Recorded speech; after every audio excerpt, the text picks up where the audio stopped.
So before I start this video, I want to know what your guys' thoughts on why the car isn't holding an idle. Comment down below what you think it is, because honestly, since I already know the outcome to this, it was something I didn't, well, you know what, I don't want to give anything away, so just, yeah, comment down below. Here, I'll wait.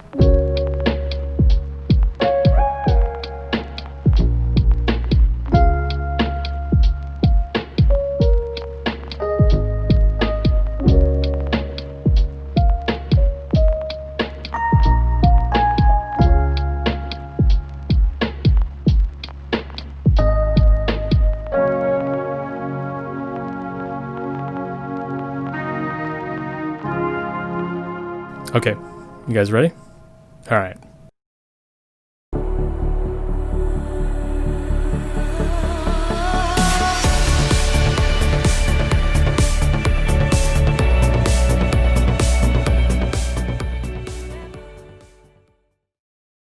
So after the multiple failed attempts at getting the car to run, I sat there, confused, tired, upset, hungry, just trying to figure out what the hell it is now. But as I sat there with the key still turned to the on position, I heard something that was not normal, something I've never heard before in these 4AGs. It was the sound of rushing water. Well, in this case, rushing fuel. That sound was coming from the fuel pressure regulator return line. No, it's not supposed to sound like that. In fact, it should be pretty quiet like this.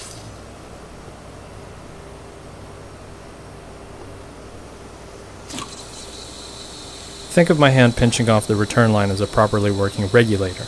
By slightly blocking off one end, in this case the return line, I then create pressure in the fuel rail. The regulator isn't doing its job, it seems like it's stuck open. So no pressure in the system equals shitty to no idle. Easy fix, replace it.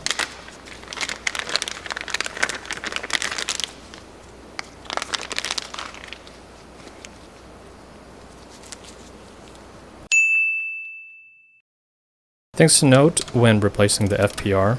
The banjo bolt. It needs to be sandwiched by 2 copper washers. The bolts that hold the regulator in place, do not torque the living crap out of these. The fuel rail is aluminum, you will f it up if you do. Don't quote me on the torque settings, but it's like, I don't know, 60 inch-pounds or something like that, something really low. For me, I usually eyeball the torque, I then turn on the fuel pump and look for leaks in the system. If there is a leak, I ever so slightly tighten that spot until the leak stops.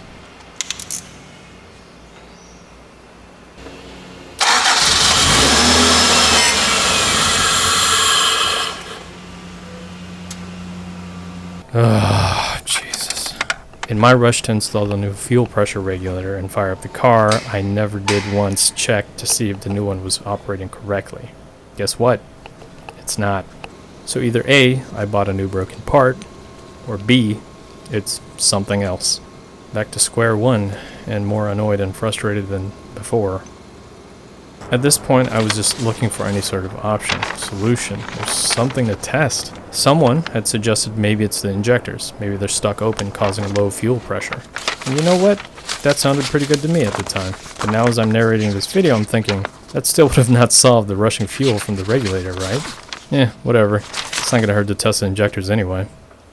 The way I've been testing injectors is quite simple. It was a method given to me by my coworker. If anything, it only checks for spray patterns and if the solenoid is opening or closing, or stuck. Things I'm gonna need: a power bleeder, empty clear bottle, fuel system cleaner, a power source, some alligator clips, and 1 rubber hose. First, I fill the power bleeder with whatever fuel system cleaner I had laying around. I heard you can even use brake clean or solvent, but for me, fuel system cleaner is for injectors, so makes sense. I then connect the rubber hose to the power bleeder, and I used a hose clamp to secure it. The other end of this hose will be connected to an injector. The empty clear bottle will be secured to a table vise, and the tip of the injector inserted into that bottle. 2 alligator clips for the prongs on the injector. One will be negative and the other positive, but I'm not going to connect the power wire just yet. And now I manually pump the power bleeder till it hits the maximum pressure of 30 psi. I know the fuel rail on the 4AG is a bit more than that, but it's fine. Again, this test is for a spray pattern and if the solenoid is functioning correctly. And there you go, my fuel injector testing setup. Now I simply tap the power wire to the power supply, turning the injector on for a brief moment. What you don't want to do is have the injector open too long. A second or two will do the job. The thing I'm mostly looking for is whether or not the injector is opening and closing when power is applied to it. After that, it's how the spray looks. Unfortunately, for me, all of the 4 injectors were spraying pretty similar with one another, and the spray pattern itself looked pretty good. And just as an example, here's what a weak injector looks like.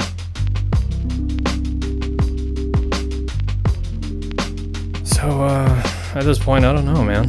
But right now, instead of wasting time being frustrated, I'll just move on to something else on the list, like installing the drive shaft. But first, I gotta go dig it out of the shed.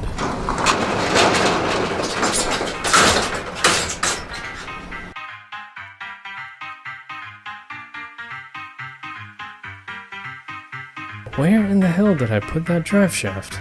It's pretty big, and I'm a hoarder. I don't think I'd throw something like that away.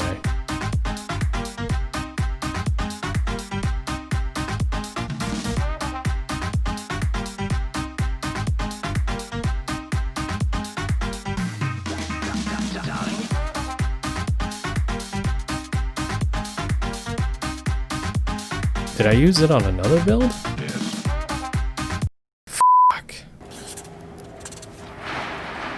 Well, I made some calls, and lucky for me, my buddy Max has one, and it's only going to cost me a case of beers.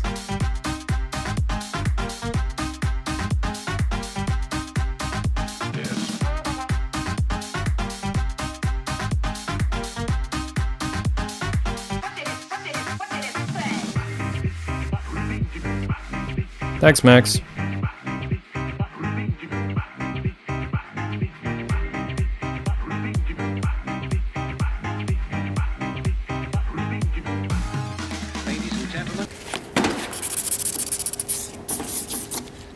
Alrighty, next up on the list, intake and intercooler.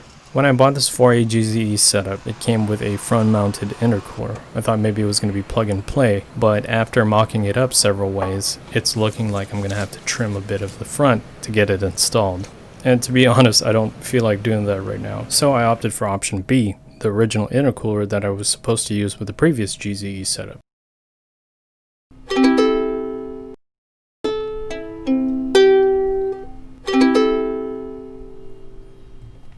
With all the piping and couplings I had on hand, the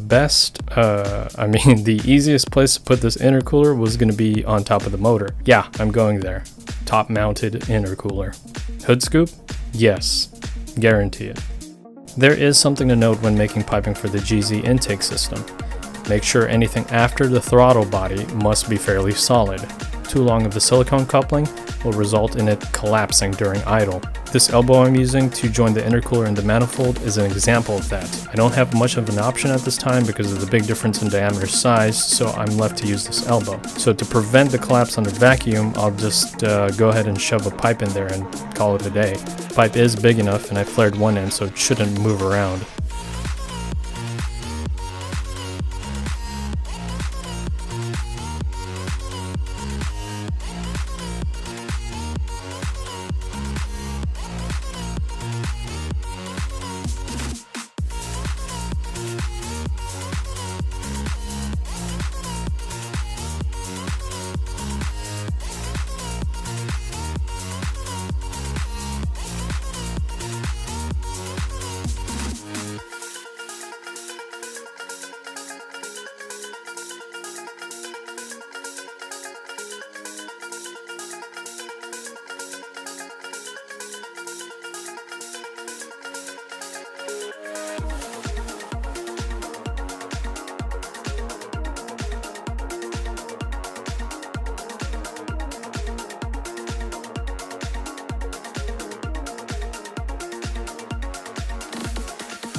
And that's that.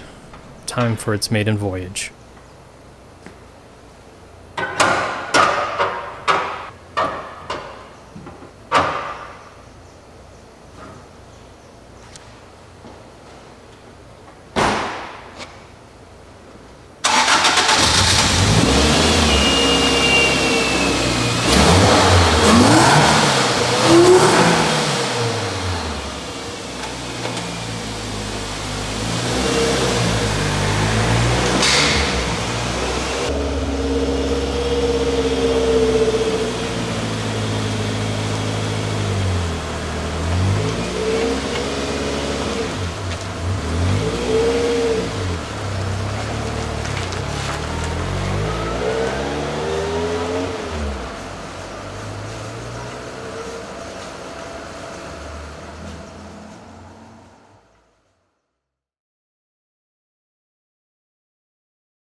Oh, right. I never did explain what was wrong with the low fuel pressure.